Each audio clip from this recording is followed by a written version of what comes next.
మలయాళ industry నుంచి ఎప్పటికప్పుడు సరికొత్త థ్రిల్లర్ సినిమాలు వస్తూనే ఉంటాయి. చానాలుగా ఈ ట్రెండ్ నడుస్తుంది. తాజాగా ప్రాముఖ్యుడు చెప్పు పేరుతో ఒక dark crime thriller cinema Sony LIV ఓటీటీలోకి వచ్చేస్తుంది. తెలుగులోను ఈ సినిమా స్ట్రీమింగ్ అవుతుంది.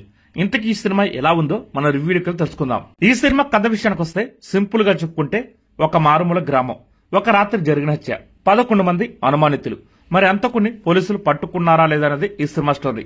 మలయాళంలో ఇదివరకే ఇలాంటి పాయింట్ తో చాలా సినిమాలు తీశారు. కాకపోతే ఒక్కొక్కరు ఒక్కో స్టైల్ చెప్పారు. ఈ సినిమా విషయానికి వచ్చేసరికి డార్క్ క్రైమ్ జానర్ ఎంచుకున్న డైరెక్టర్. కాకపోతే ఓకే అనిపించేలా మాత్రమే తీయగలిగారు ఈ సినిమాని. ఒక హత్య కేసులో 11 మంది అనుమానితులు విచారించినప్పుడు వాళ్ళ నుంచి ఒక్కొక్కరు లాగుతున్నప్పుడు సీన్స్ అన్ని థ్రిల్లింగ్ అనిపించాలి.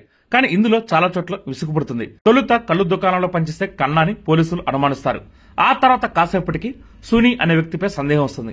ఆ తర్వాత మెరిండా అనే పాత్ర ఎంటర్ అవుతుంది. వీళ్ళలో దొంగ ఎవరనేది ఈ సినిమా చూస్తే మనం తెలుసుకోవాలి. కథాపరంగా పెద్దగా ఆకట్టుకున్నప్పటికీ సాంకేతికంగా మాత్రం అలరిస్తుంది. విజువల్స్ తో పాటు నేపథ్య సంగీతం చాలా బాగుంది. అలాగే లొకేషన్స్ కూడా డిఫరెంట్ గా అనిపిస్తాయి. డైరెక్టర్ ఇంకా శ్రద్ధ పెట్టి సరైన సీన్స్ రాసుకుని ఉంటే ఈ సినిమా మంచి థ్రిల్లర్ సినిమా ఇది.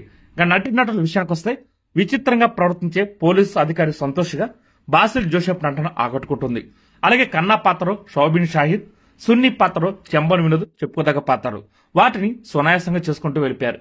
మిగతా పాత్రధారులు తమ పాత్రకు న్యాయం చేస్తారు. ఓవరాల్ గా ఈ సినిమా ఎలా ఉందంటే టైం పాస్ కోసం చూద్దాం అనుకుంటే మాత్రం ఒకసారి చూడొచ్చు ఈ సినిమాని.